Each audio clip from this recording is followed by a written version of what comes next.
मोदी जी जब ये बात कर देते हैं कि देश में तरक्की हो या ना हो लेकिन हिंदू राष्ट्र मिलेगा, तो लोगों को लगता है कि भैया बस यही काफ़ी है, हिंदू राष्ट्र हो जाएगा तो हमें सब कुछ मिल जाएगा, भले ही हमारे पास खाने को रोटी हो या ना हो। हम अंग्रेज़ों से लड़ सकते हैं, तो ये तो अंग्रेज़ों के गुलाम हैं। बीजेपी के लोग, आरएसएस के लोग, सावरकर के जो बनते हैं गॉडसे के फादर, सावरकर के फादर, ये तो वो लोग हैं।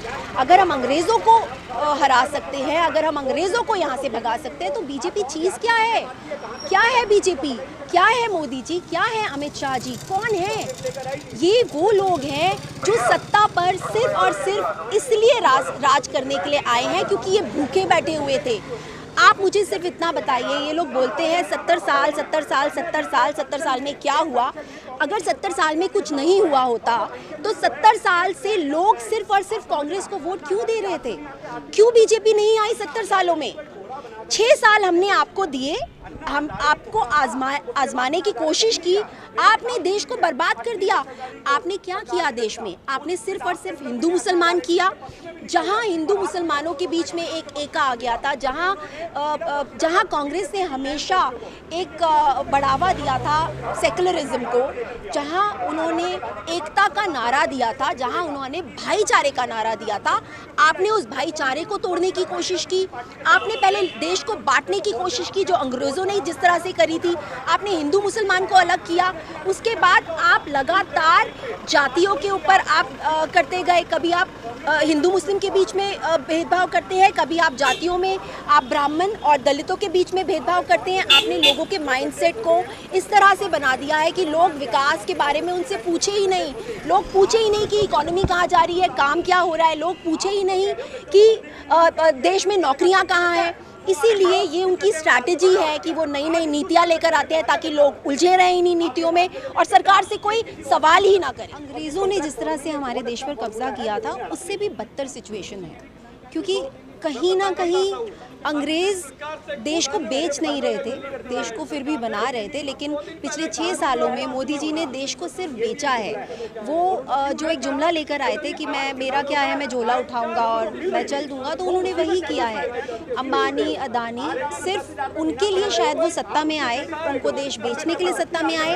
आप 370 उठाइए, जब 370 लगाया गया, कहीं ना कहीं आपने वो कश्मीर की लैंड्स को एक्वायर करने के लिए किया। आज जो किसानों के साथ हो रहा है, वो भी कहीं ना कहीं आप शायद उनकी लैंड्स ही एक्वायर करना चाहते हैं। जो गरीब किसान हैं, आप उन लोगों के ऊपर, वो ऑलरेडी इतने कर्ज़ों के तले दबे हुए हैं, आप और उनको मारना चाहते हैं। मैं ऐसा फील करती हूँ कि किसी भी देश का किसान अगर भूखा है और अगर आत्महत्या कर रहा है तो उस देश का भविष्य अंधकार में है, क्योंकि किसान से बड़ा और कोई चीज़ नहीं होता। किसान अन्नदाता है। आज हम जो रोटी खा रहे हैं वो किसानों की वजह से खा रहे हैं। और हमारे देश में पिछले 6 सालों में किसानों की जो दुर्गति की गई है बीजेपी सरकार द्वारा, वो इतनी बुरी है कि अब हमें ऐसा लगता है कि आने वाले टाइम में शायद ये जो देश जिसको कहा जाता था कि ये देश एक्सपोर्ट करता है, हमारे पास इतना खनिज पदार्थ है, हमारे पास इतना खाना है, हम एक्सपोर्ट करते हैं, शायद आने वाले टाइम में आप किसानों को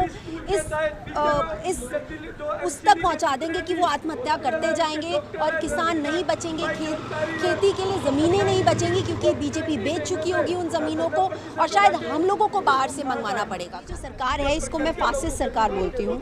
ये डेमोक्रेसी नहीं है, ये तानाशाह है। अपनी मर्जी से वो जैसी मर्जी नीतियाँ बनाते हैं। कोई भी नीति बनाने के लिए सरकार में पढ़े लिखे लोगों का होना बहुत ज़रूरी है। इसलिए हम हमेशा कहते थे कि कांग्रेस सरकार में जब इकोनॉमिस्ट बैठे हुए थे, जब कांग्रेस सरकार में मनमोहन सिंह जैसे लोग, चिदम्बरम जैसे लोग बैठे हुए थे, तो हमारा देश तरक्की कर रहा था। लेकिन आज हमारे देश में आप चाहे फाइनेंस मिनिस्टर को उठा के देख लीजिए, आप चाहे होम मिनिस्टर को उठा के देख लीजिए, चाहे आप प्राइम मिनिस्टर को उठा के देख लीजिए, वो लोग ना तो पढ़े लिखे हैं, ना ही उनको देश से कोई प्यार है, ना ही देश के लोगों से प्यार है। वो लोग जो नीतियाँ बनाते हैं, उनको खुद नहीं मालूम कि वो क्या नीतियाँ बना रहे हैं। डिमोनेटाइजेशन वो लेकर आए, उन्होंने बर्बाद कर दिया। जीएसटी जिस तरह से उन्होंने इम्प्लीकेट किया, उन्होंने छोटे छोटे व्यापारियों को बर्बाद कर दिया। आज 370 आप लेकर आए, अभी तक कश्मीरी उनको आज़ादी आपने उनको बांध दिया है, इंटरनेट की आज़ादी अभी तक नहीं है उनके पास। अब आप किसानों के ऊपर आप टारगेट कर रहे हैं सिर्फ लैंड एक्वायर करने के लिए। आपने देश के किसानों तक को नहीं छोड़ा। इससे बुरी और इससे गंदी सरकार क्या हो सकती है?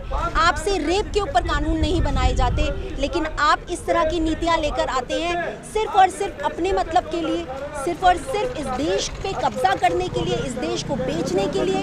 आपने क्या किया इन 6 सालों में? आपने एयरपोर्ट्स बेच दिए, आपने सरकारी संस्थान बेच दिए, अब आप किसानों की ज़मीनों को बेचने के चक्कर में इस तरह के कानून लेकर आ रहे हैं। क्या किसानों का इतना भी हक नहीं है? जो किसान आज प्रोटेस्ट कर रहे हैं, किसान जानते हैं उनके लिए क्या सही है, तो क्या आपको नहीं लगता किसानों का, वो किसान जो हमें अन्न दे रहा है, जो पूरे देश को खाना खिला रहा है, जो पूरे देश को भूखा मरने से बचा रहा है, क्या उस किसान का इतना भी हक नहीं है कि वो अपने लिए डिसाइड कर सके कि उसके लिए क्या सही है और क्या गलत? क्या हमारी सरकार ने किसानों से इस बारे में बात करी बैठकर? जब किसान आत्महत्या कर रहे थे, जब यहाँ पर किसान आके प्रोटेस्ट कर रहे थे, एक भी दिन क्या इस सरकार का कोई भी इंसान उनसे बात करने के लिए आया?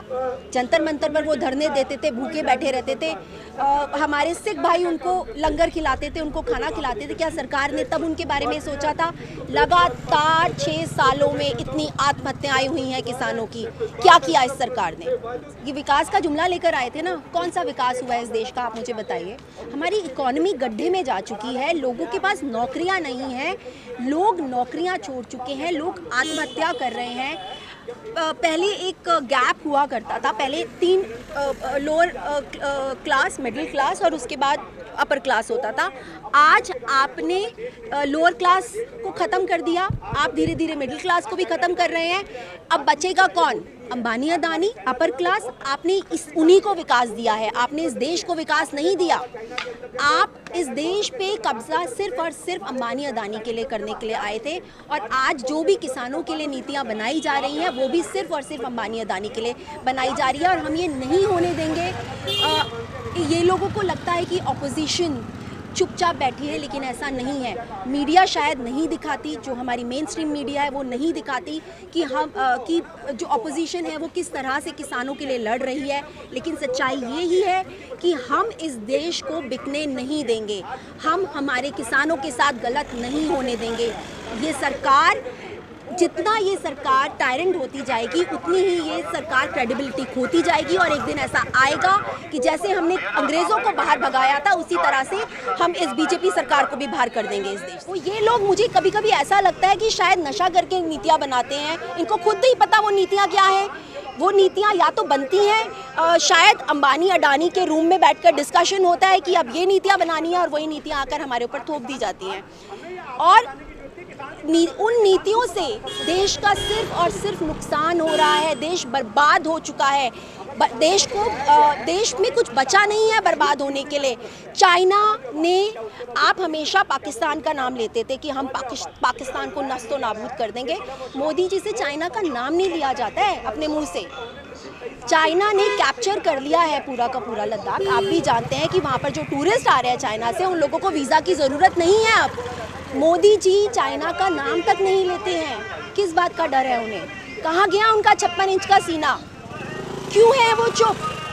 और क्यों लेकर आते हैं वो इस तरह के मुद्दे, ताकि लोग उनसे जो मेन मुद्दे हैं उनके ऊपर बात ही ना करें। लोग घूमते रहे। आप हिंदू मुस्लिम में उन्हें उलझा देंगे, आप उनको किसान विरोधी बिल ला के उलझा देंगे, आप इसी तरह से उनको ये नीतियाँ ला के उलझाते रहेंगे। लोग इन्हीं में उलझे रहेंगे। मीडिया तो खरीदी हुई है मोदी जी ने, मीडिया वही सब दिखाएगी और लोगों को कोई फ़र्क ही नहीं पड़ेगा, क्योंकि ये जो देश है, ये जो लोग हैं, इनको कहीं ना कहीं एक धर्म की घुट्टी इनको घोट के पिला दी गई है कि इन्हें और कुछ नज़र ही नहीं आता।